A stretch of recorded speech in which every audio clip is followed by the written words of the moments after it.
the National Guard, because here we are, they're going to begin carrying firearms in D.C. National Guard has begun carrying firearms in the nation's capital. Take a look. To get to what he's ordered and what we've seen now with the National Guard troops. So now we've seen them beginning to carry weapons. Like, we should note, it's unclear how many of them are actually carrying weapons at this point and how long this is going to continue. But this is a significant escalation from when the president first ordered this emergency in the city. At first, we had heard the Defense Department say that they were not going to be armed, that they are not going to be carrying out arrests. Now we're, of course, seeing them, a lot of them starting yesterday, having their sidearms with them as part of what this administration, this White House is saying being a peacekeeping mission. Okay, so what's going on here and what happens next? Many of you might be asking. Well, we'll tell you. Defense Secretary Pete Hegseth ordered the authorization of approximately 2,000 National Guard troops to begin carrying weapons. Seems a bit of a escalation here in America. Remember, this is still America, isn't it? Majority of the Guard members will carry M17 pistols. Their service-issued weapons, small number, will be armed with M4 rifles, reports Sky's U.S. partner organization NBC News. Now, the troops are authorized to use their weapons for self-protection. Remember that. That could be key. White House official telling NBC News that despite being armed, as of Saturday night, National Guard troops in D.C. are not making arrests and will continue to work on protecting federal assets, at least under the guise of that. In the wake of the deployment in D.C., Trump posted this to Truth Social, claiming D.C.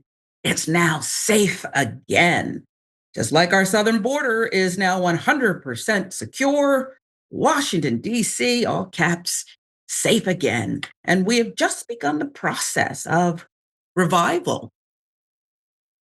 My old friends in Georgetown, I'm sure, are feeling especially safe now that Trump has sent in the National Guard. The monument, safe.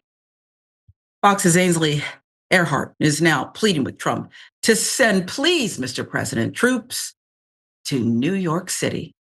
I mean, this 93 arrests on Saturday, and out of those, 46 were illegal aliens, and that's in D.C.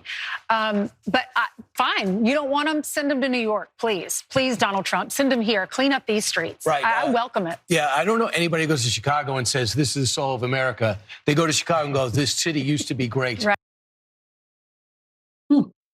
So that's not, unexpected when you think about Fox and what their take would be, and just let's rubber stamp the commander-in-chief. But you might be surprised to learn that over on a rival network, Joe Scarborough, once a Republican representative in Congress, well, he agrees.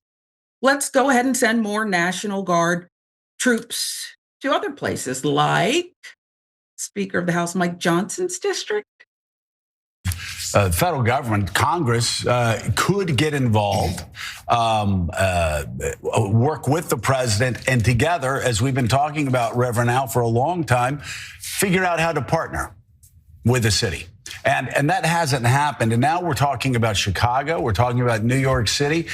Neither one of those cities are in the top 10 for most violent cities in America. And if you want to look per capita, they need to do no more than look to Mike Johnson's home state, the Speaker of the House, and look at violence per capita. You have a much higher chance of dying in Monroe, Louisiana, than you do Chicago, Illinois. A much higher chance of dying in Shreveport, Louisiana, than you do in Monroe. A much higher chance of dying in New Orleans, Louisiana, than you do in New York City. Wow.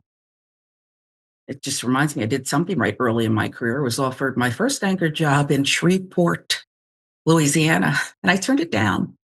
I happened to have won a contest or something or another, and I ended up in New York. But it was that dangerous. And Mike Johnson's home state, it's probably best I didn't take the job. Sorry. Single woman back then, still single today. As Washington, D.C. is supposed to have become more safe, according to Trump, multiple women have documented their experience. Listen. How is my wearing a keffiyeh appropriating Palestinian culture? Tell me. You're the one who said it. You're the one who said I was appropriating Palestinian culture by wearing a keffiyeh scarf. So you're Palestinian? I support Palestinians. And so I am appreciating Palestinians. And appreciating Palestinian people. Solidarity. Yeah. How is wearing a scarf given to me, in fact, by my Palestinian friend? Because I stand in solidarity against the genocide. Where did the word Palestine come from? Palestinians have asked everyone to wear. But where do the Palestinian people come from? Palestinians have asked everyone Philistines, to wear but they're extinct. Just a PSA for girlies in the district, especially runners. I was walking past Union Station, and there was a whole group of DEA federal officers. And I said, what are you supposed to be protecting us from? And he goes, everything. And I looked back at him and I said, yeah, because I feel so scared. And I started to walk away. And he yelled at me, him being a middle-aged white man, yelled at me, come back here with that little skirt. Told a Metro police officer, didn't look surprised, didn't look like he cared at all. He barely even looked me in the eyes. I feel so safe, DC. I'll take what is a misogynist for 500. It's not Alex anymore. It's Ryan Seacrest now. And the one before that, double jeopardy. Bigot? I don't know. Is this what they were brought in to do?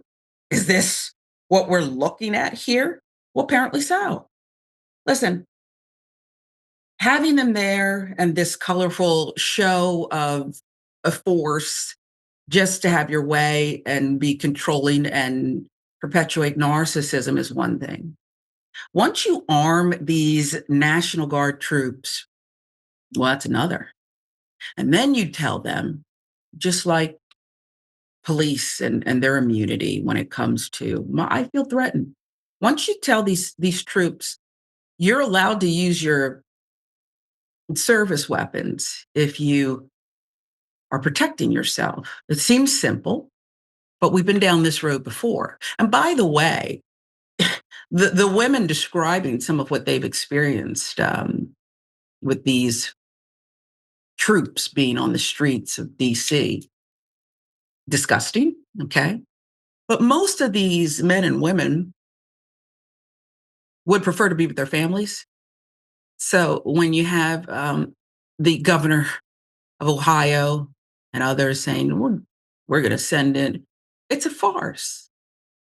It's a farce. And what you're doing is creating more danger, more opportunity to fire those weapons, catch someone doing something that didn't have to escalate like that. Again, I'm not even maligning these men and women who were called to do something where there's nothing to see here as they guard the monuments. Okay. I could see after September 11th, that's not what we're talking about here. It's a farce. Chicago, you're next. Baltimore, you're on cue.